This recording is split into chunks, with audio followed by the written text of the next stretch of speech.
What's going on, everyone? South Florida African Cichlids and more here, bringing you another showcase of the 120 gallon tank. This video is going to be a little different. I wanted to showcase each fish. So here you see the Cyanochromis Fryeri. Most people call this fish the electric blue Ali, but it's actually a Cyanochromis Fryeri. This is a near perfect specimen. You can see the tail fin is split half orange, half white. The blaze is beautiful. Got this fish from Imperial Tropicals. It's a $40 fish. This is a Taiwan Reef from a local breeder. He had beautiful colors when he was small. I think we got him at like 3 inches. He's probably around 4 right now. He's gotten a lot wider, but he's colored down. He's not really too dominant. This is one of our Dragon Bloods. We've had him for a very long time, probably 4 or 5 years now. And he's one of the tank bosses. He's number 2 right now. He'll push everyone around except the Sulfur head, which you can see him there. He's right behind him. Sulfur's a little bigger too. So this is our tank boss, the Sulfur head. We've had him for a while too. And he's around 6 inches or so. Here you can see the Protomelis red Empress. He's about 5.5 inches. And he's really starting to color nice. He's always been nice, but he's starting to get more of that red in him now, especially. There's some plant I have in the back. I also have a little yellow lab in here.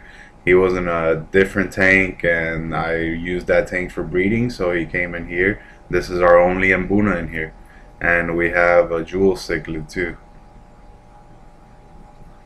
Oh, must be time for a water change. Jewel cichlid is pretty calm. When we introduced the pink dragon blood, he got kind of pissy because fish the same color and that type of thing. This is Leatheronops Intermedius. It's looking real good. Sorry the light can't capture him there. I had the light towards the front of the tank at this point. This is our squeaker African catfish, Synodontis. He's looking great. He's probably around 5-6 inches right now, and he's very fat. He loves to eat. This is at the top there. You can see a ruby red. That's the brother to my breeder male.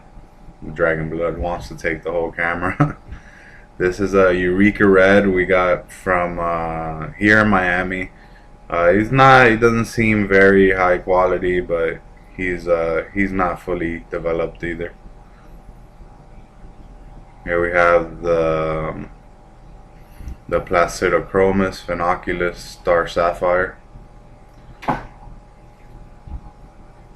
He's looking great. He's an Imperial Tropicals fish, starting to sparkle up nicely. He's around 5.5 inches. The sulfur messes with everyone except him. He actually pushes the sulfur away, which is crazy.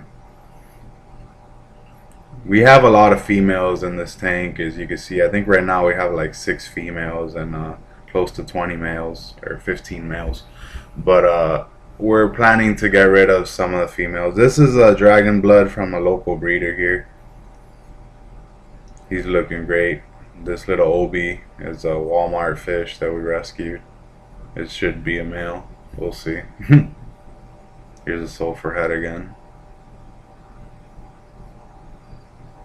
They breed a lot in here. That's why you see some nip fins and stuff, because they do get aggressive from time to time, but there's been no casualties. They don't really, like, the worst I've seen is lip locking,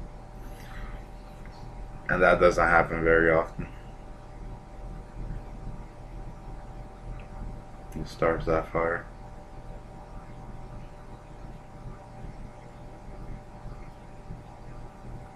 We use sand and crushed coral as a substrate. Here's one of the hybrids we made ourselves and we bred and we grew up. This is a 4.5 inch, 5 inch German red hybrid. He's looking great. Just look at the colors on his tail, on his body. He's pretty amazing. So orange Obi, there's the pink dragon blood up there. It's hard to get a shot of him because he wasn't in the light most of the time. This is Maleri Sunshine. That's starting to color back up. He's around 4.5 inches, around the same size as the Taiwan Reef, but since they're not dominant fish and they're not really breeding, they don't show full color yet. Most of our tank bosses are 6 inches or so. So let's tap on the glass here.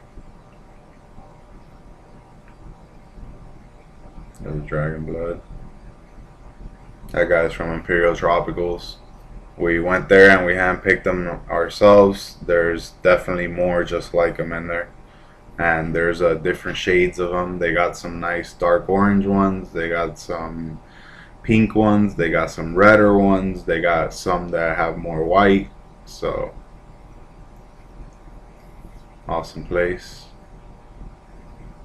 The albino, I'm not sure what type of albino he is. He just ran off, but he's doing great.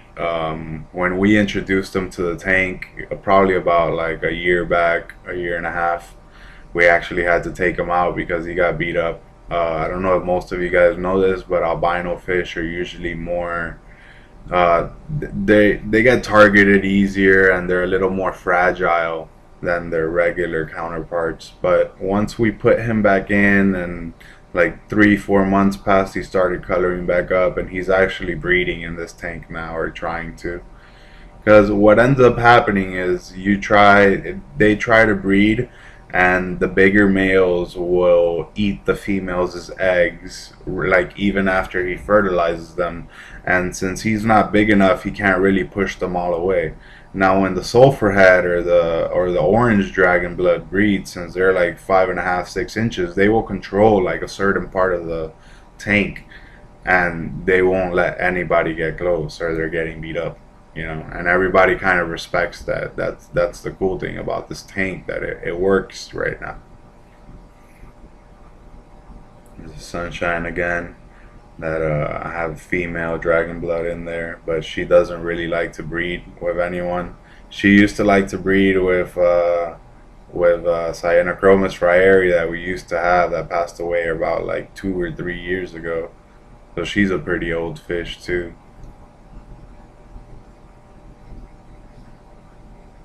Some madness right here. They think we're gonna feed them.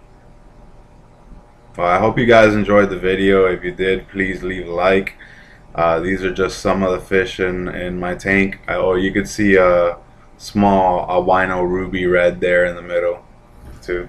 Alright guys, thank you for watching. Later.